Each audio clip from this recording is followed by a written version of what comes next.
Hello, good afternoon. It's Dara Brophy here from TheJournal.ie. I'm here with Tony Duffin of the Anna Liffey Drug Project. What we're going to be doing this afternoon is we're taking a walk through the Laneways of Dublin. You're familiar with a lot of parts of Dublin. These are parts of it you don't always see, and we're going to be taking a look at the drug litter that we see littered all around the alleyways. Like, some of it is incredible, and we're going to be talking about the problems posed by that litter, and we're going to be using it as an opportunity to talk about the wider problem of drug use in the city and wider issues too. So Tony's here as our guide on this, and so we'll get going now. We're here on, by the way, on Ormond Quay. This is Parliament Street, Temple Bar behind us. We're going to dodge right down this laneway here, and we'll tell you what we're going to do. So Tony, thanks for doing this. No problem. So first of all, and I should mention that you're campaigning to have a supervised injection centre in Dublin city centre, and we'll see why you're arguing that's so important here today. But before we get to that, how bad is the problem of public injecting in Dublin? Okay, we looked at the statistics from the needle syringe programs in Dublin and other research, and what we found was that we believe there's around 400 individuals who would inject in the public domain in the previous month, but that would be a very conservative estimate. We think it could be up in the thousands, but because of the nature of the problem, it's very furtive by nature. People hide themselves away. It's difficult to really put a finger on it. Yeah. So it's laneways like this, and it's happening day and night. And maybe you can talk. We were down here just a few seconds ago, and you already spotted a couple of things here. So maybe we'll have a chat. Yeah, public injecting happens in certain circumstances, and this laneway would be quite well hidden. You've got cars, and you've got bins and things, and you've got little nooks and crannies. And if you have a look over here, what you'll start to see here is drug paraphernalia. So citric wrappers for the cooking up of heroin, the process of cooking up heroin, silver foil for cooking up heroin. Sometimes people will see kitchen foil and perhaps think it's just discarded, when in fact it's actually drug paraphernalia. So there's different types of drug paraphernalia. There's little water bottles that people would use. There's cooking up spoons, all sorts of bits and pieces. Unfortunately, people have nowhere else to go to do this. Nobody, they're not happy about that. The businesses here won't be happy about that. The houses over here, the people who live here, they're not happy about it. Everybody's unhappy about the situation in terms of public injecting. So, and this is something here that you might see it and you might just think it's standard litter if you didn't know that it was indicative of this problem. If you look at some of the stuff down here, it's a lot more obvious what's going on. And Nikki, if you maybe just want to focus in on what we saw just a few seconds ago behind here. So what's going on here, Tony? Well, obviously you've got a syringe and a blue spike. You've got the top, the orange top off of a 1 ml barrel. You've got alcohol swabs for cleaning people's arms or at the injecting site. That looks to me like a broken crack pipe. So you've got a lot of activity here, and when you remember, every time all this means that somebody has been down here predominantly injecting opiates, so the risk of overdose is great. We do have polydrug use culture amongst this group of public injectors, so people who would use multiple substances and increase the risk of overdose. One of the issues at the moment is a drug, a pill called pregabalin. Its brand name is Lyrica, and it's prescribed, and it's also a depressant. You mix that with heroin, you've got an increased chance of overdose. So there's huge risks there. We've got things like methadone, new psychoactive substance. So we've got lots of different types of drugs that people are injecting other than heroin. So people might have this image, like from Dublin, particularly the 80s and 90s, that it's just a heroin problem, and that people that you see in these alleyways are heroin addicts. But it's not. It's alcohol. It's lots of prescription drugs. Sure. Is that what's for sale at the moment? Is there a mix of everything? Yeah, there's a mix of everything. Heroin is still a major problem. It's funny as we walk, not funny, half funny, peculiar.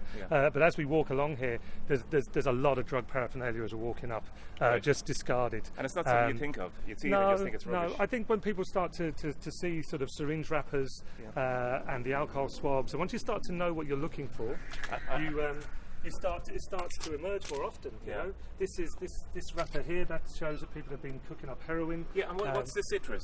Citric is used for breaking down heroin in the cooking up process. Right. Now, what happens is if you don't have citric, people often would use, say, a lemon, a fresh lemon or Jif or whatever it might be. Yeah.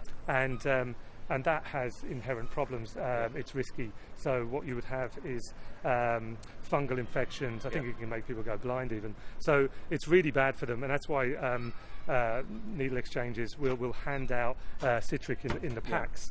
And we just point out here, this is, we're not going to zoom in at the playground, but there's a playground right here, children's playground, middle of the afternoon on an early summer's day, and there's lots of children playing there, just meters away, about 20-30 meters.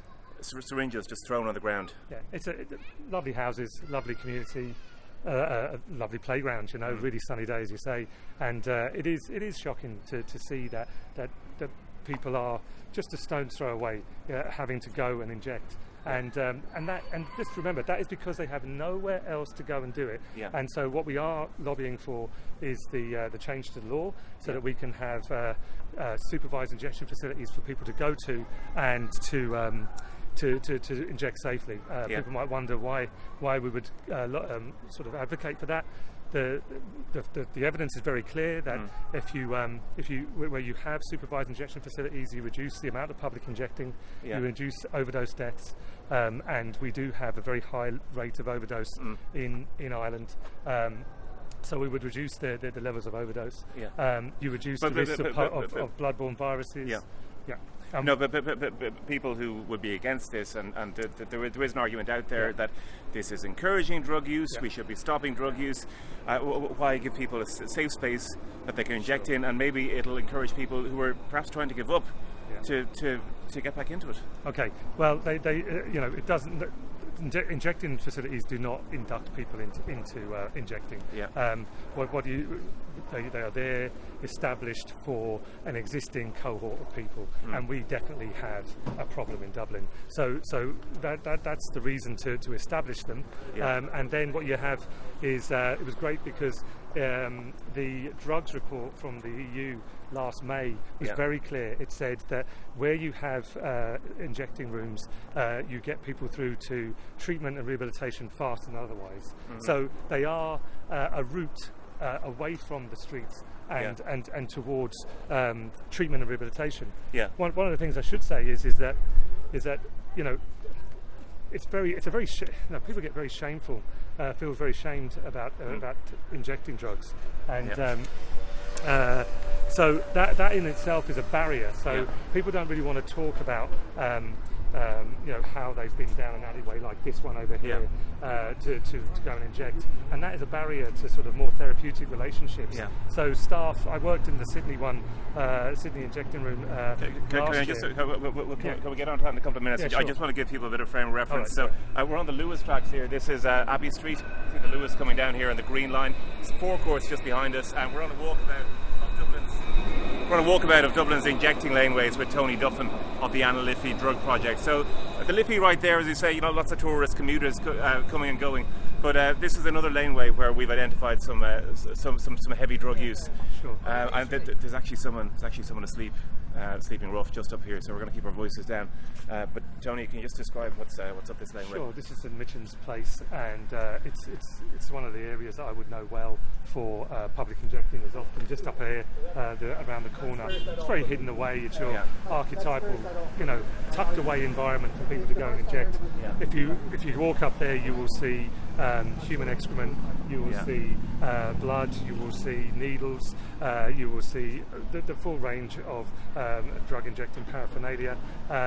And as I said earlier, every time you've got to imagine there's someone been up there, they've been injecting. That's an overdose risk. That's a risk of bloodborne viruses, serious health problems, and that's something that could be addressed by the centre. And we're going to start walking back into the city centre along the Lewis track. So what we saw up in the laneway earlier on, and we don't want to focus on it for obvious reasons, but there is quite an amount of human excrement there. There's no better way of saying it.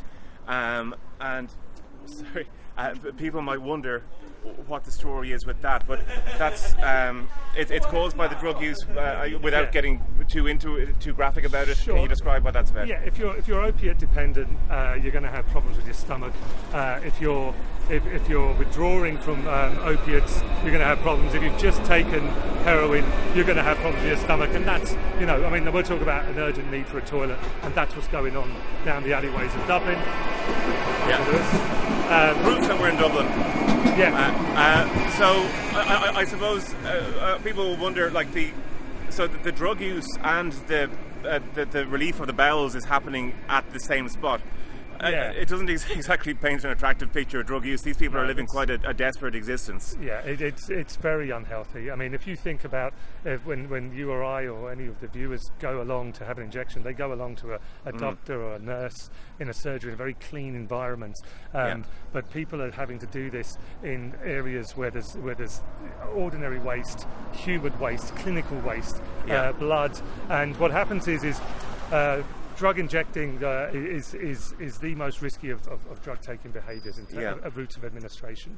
But when you go and do it in the public domain, you ramp up those risks enormously. So there's risks of direct sharing and indirect sharing of equipment. There's the risk if you're going down an alleyway to hide yourself and you overdose, you've hidden yourself. So in effect, it's very difficult to be found. The risk of death is increased enormously. Right. So if someone went into this facility, this centre, there would be medics on staff. Obviously, the drugs wouldn't be provided by the state or the centre or anyone else. So just briefly, how would that work if someone who was a drug user went in with a plan to inject in a centre like this? So particularly referring to the one in Sydney where I worked for a short period.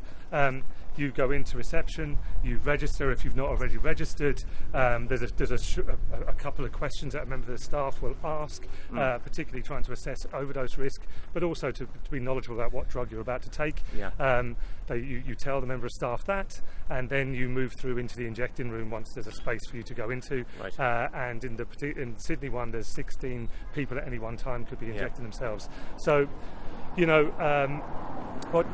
what you have then is people get clean paraphernalia, and they go about their business as they would normally, but in an environment that's very safe, very clinical. There's a nurse available. There's naloxone and all sorts of medical interventions to be had if needed.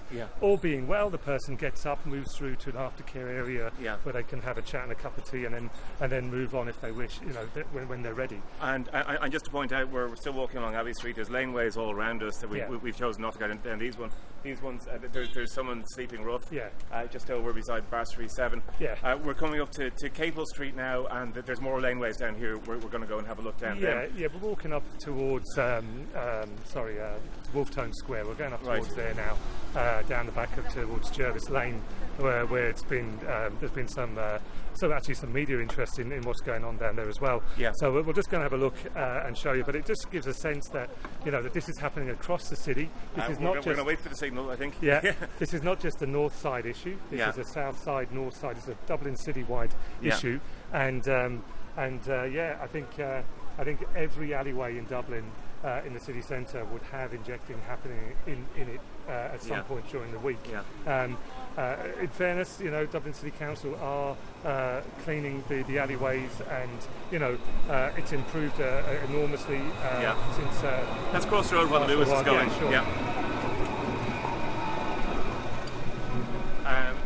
So let's just reconfigure here briefly. Hazards of live videoing. So essentially, you were saying there has been some improvement. We know. I've spoken with. Here we go. We're dealing with busy streets along here. People are coming and going, they're shopping, there's commuters, so excuse the service interruptions. So, Tony, what was your point there? I've spoken with members of staff at Dublin City Council, the people who would be responsible for cleaning the alleyways and such. And they've said to me that it is across the city, every alleyway across the city. But they are out regularly, as is Dublin Town, the business group funded team who would. We're going to take a look up here?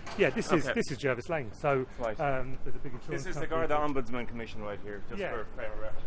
Yeah, so it's a laneway between the Garda Ombudsman and a massive insurance company. Right. But if you come down and have a little look, Yeah, let's have a look. we'll just give people a sense of it. So it's kind of a different world once you step away from the busy streets. Yeah. It's really quiet. Yeah. Quiet little laneways, little corners people go to. People will use bins like this, they'll move them around, and they'll move them around and make a space for themselves, hide themselves behind, and as I say, that can make it very difficult to be found if they do overdose. And little sort of spaces like this is where people will use. Further up here, today I have seen some drug paraphernalia, and there's a spot up here which was particularly bad yesterday. But as I say, cleaning the environment is really important. I'm glad to say that it has been cleaned up, but there was a lot of it here yesterday. So yeah, there's a syringe there. Shows? So gosh, right. Yeah. So just here, and it's blending with the ground, you wouldn't necessarily see it, but there's a used syringe just there.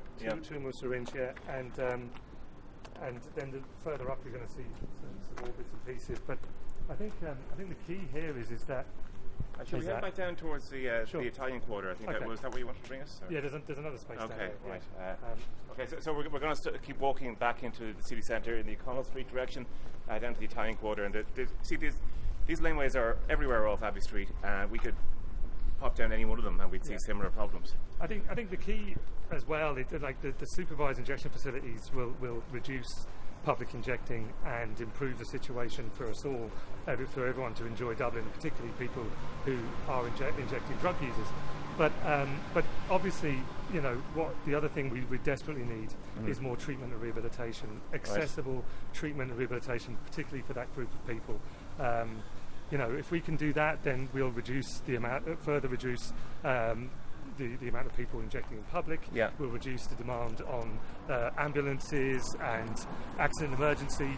For example, in Sydney, what they found was when they established the supervised injection facility in King's Cross, one of their reports independently evaluated found that they had reduced ambulance call-outs by 80%. Right. Now, we know we have a problem with A&E in Ireland, and if you can reduce the demand by essentially a group of super utilisers, people who use those services a lot, you save money elsewhere in the health system. Yeah, I know, of course, there's people who are going to, let's just wait for this news to go past before we continue our conversation. But there's people, no doubt there's people already leaving comments, and by all means join in, say something positive on Facebook here. There's people who are going to be dismissing you and me probably as bleeding heart liberals, but you hit the point there that it's relieving pressure on the health system, but also businesses in the area, I imagine, would back an injection centre and more rehabilitation, because if you're running a bar, you're running a shop, you don't want people injecting, having overdoses, dying outside your premises. These ideas haven't come out of the blue. There's been a lot of years working with business groups and the guards and other stakeholders, and this is what works. We're all, as I said at the beginning, we're all very unhappy about the situation for different reasons. But nonetheless, we share a commonality that we want to see the situation improve. We know that we can't eradicate this, right? It simply can't be done. The drugs problem in Ireland is so well established now that we have to come to terms with the idea that we can only manage the situation better. But we can improve. I think we're going to go down to the Italian Quarter, are we? Okay. Please, So once again, the Lewis tracks here, still on Middle Abbey Street. It's in Middle Abbey Street, isn't it? It's in Middle Abbey Street, and you can see commuters everywhere. And plenty now. The Gervais shopping centre is just behind us. This is the Italian Quarter, relatively recent development in the city. So we'll pop down here. Now, there's bars, cafes all down here. It's very busy, especially this time of day. People going for a drink after work, quick coffee. Well, we'll give you a sense of it, just to show you one of the alleyways down there, whether we go down there or not, it's another matter, but we'll just show you, give you a sense of it where people do inject, and then we can always pop up to Abbey Cottages as well if you have time. I think we're coming towards the end of our time in the next couple of minutes, so let's just stop here and let's just get a sense, Nikki, if you want to take a few shots around here and just show what's going on.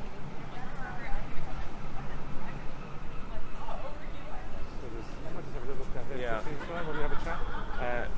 I don't think there's anyone down there, no. So as you can see, there's bars and restaurants around here, very busy. Just down here, and this is an area you showed me before, Tony. What happens down here? It's another area for people to tuck themselves away and find a space where they won't be disturbed, so they can inject themselves. And indeed, perhaps use it as a toilet.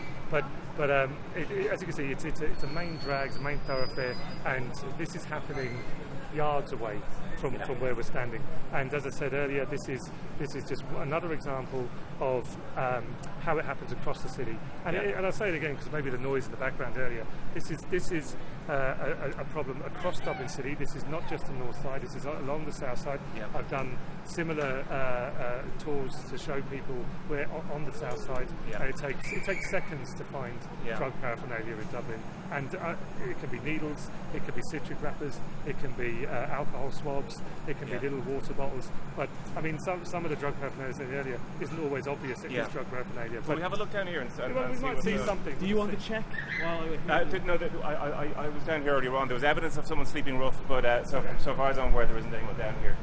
I mean, obviously, we know from the stats that were released this week that rough sleeping has increased again since the last count.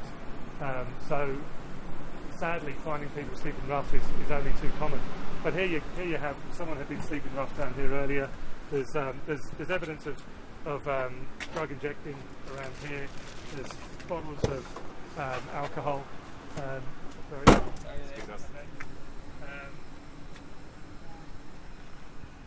There's drinks cans. There's various different things down here. The other thing that people are doing at the moment as well, because it is drug injecting, as I said, is the most risky, but there's other forms of drug taking. So huffing butane, so the gas lighter fluid. People are huffing that. So unfortunately, people are buying it over the counter only from high street shops. It's like something I tell you what. We finish up on the quays if we want to start walking back out that way. So they can buy it over the counter from high street shops. It's not regulated other than I thought that went out in the 70s. It's like something I would associate it with poverty, and we've been through a very, very difficult time in Ireland in terms of the economy.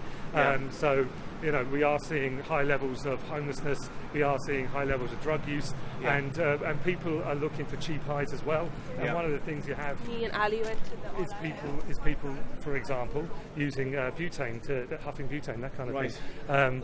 But there's a lot of drug use. There's a lot of different types of drugs. We would be doing all sorts of information campaigns around ecstasy and PMA and mephedrone. People were maybe aware that there was a identified increase in HIV amongst people who inject in the public domain in Dublin. That's been identified as a problem.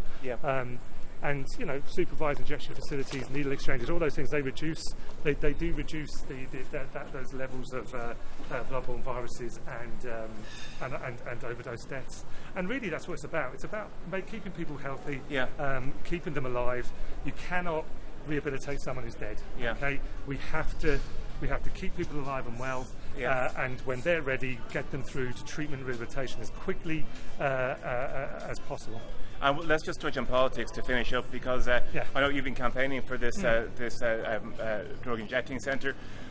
We barely have a government now. Hopefully we'll have one in the next couple of days, but there's some legislation that will bring this in that has been held up, is that right? Yeah, well, obviously without having a government we can't progress any legislation, as I understand it, in the country. So I would be hopeful that once the government is formed, that the Misuse of Drugs Act, the changes will be prioritised, and that includes within that a head of bill that would, when enacted, will allow for the existence of medically supervised injection centres. Right, okay. So that'll be a key thing for us to see that happen as quickly as possible, notwithstanding that the summer recess is only around the corner. Only 3 weeks away. Okay, Tony, listen, thanks a million for doing that with us. We've walked about a kilometre as you go along the quays of Dublin, but as you can see, there's a hell of a lot more going on, just a couple of streets and a couple of laneways away. So we're back here. This is the Millennium Bridge, the Halfpenny Bridge behind us. That's Temple Bar back there. So we're going to leave our walk there. If you have any questions for Tony, you can leave them in the comment section here on Facebook. You can email me at dara@TheJournal.ie as well, and you can send us Facebook messages too. And Tony will get back to you either this evening or more than likely tomorrow. I'm sure you've got lots of plans. Thanks for joining us. Thank you. Thanks.